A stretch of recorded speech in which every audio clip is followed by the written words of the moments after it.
Peuple congolais, boy ba ke boza peuple abandonné te. Bozoka, eza pena bat bazo bunda bino baza na souci. Mboka na biso vendre sa démocratie. Oh, Moukeba, ozo encourager ba Congolais pour le 20 décembre ba benga na Kabila. Fi nazo encourager ba jeunes Congolais ba lemba te po ba biso ba bula so ba bimina nzela ba zara bango moko. Boy ba ke chaque Congolais est citoyen du monde sous la protection des droits de l'homme. C'est-à-dire, moto violenter bino na territoire aux gogo. Moukeba expliquez bien. Qu'on manifester contre l'injustice, c'est un droit à peuple. Moutaza na droit au Pexabiso. Exemple.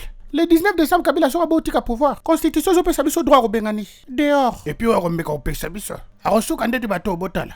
Chef à Kabila Basuni Mbes Bolanda. Ilunga Kampeti. Commandant de garde républicaine à Kabila. Coupable de violation des droits de l'homme. Union européenne a laissé Gogo. Kanyama esprit de mort. Commissaire de la police nationale. Condamné, moi, Pexabiso sous manifestation exatée. Union européenne et Betty Mbes Polapa. John Numbi, ancien inspecteur de la police nationale. Yégout comment effacer les tableaux. Arotia sur mon côté. Condamné veut dire Balingeli et Bourisso avec CPI. Azoui. Delphin Kaimbi, chef du service de renseignement militaire. Condamné, total a empêché de manifester dans la militaire. Azoui maman embargo, kate ma papou, gelé pe ma solo naye. Senglas. Gabriel a mis si tango faible. Tango faible ko, makasi kaka ba civil. Azoui niembes bati embargo, beta on n'a pas tamikate. Et Gogo Union européenne veut dire tango faible. Azoui. Moko Roger Kibelisa, na Ferdinand Ilunga, commandant de l'unité anti-émet. Bazubi Gogwe. Moukeba.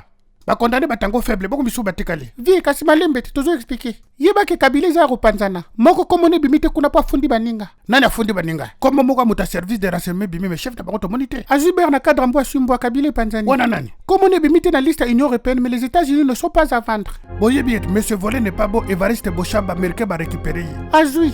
Yeyo Kalev Mutonda tonda kate. Apoati baninga kuna na Union européenne liste bimi. Ba américain batimbeli batina liste. Na minito les hommes forts de Kabila baza ko panzana po ba comprendre que Kalev mutafunda ki bango. Muta renseignement mobimba peuple fa fundi pa ba américain. Azui. Cette fois-ci, c'est fini. Ba organisation de droit de l'homme misu na bango direction Congo Kinshasa. Kaya Kabila les trouble. Batunyo so basolo bango Union européenne, Russie, États-Unis, Kabila, il faut respecter la constitution. Oyokati. Ah.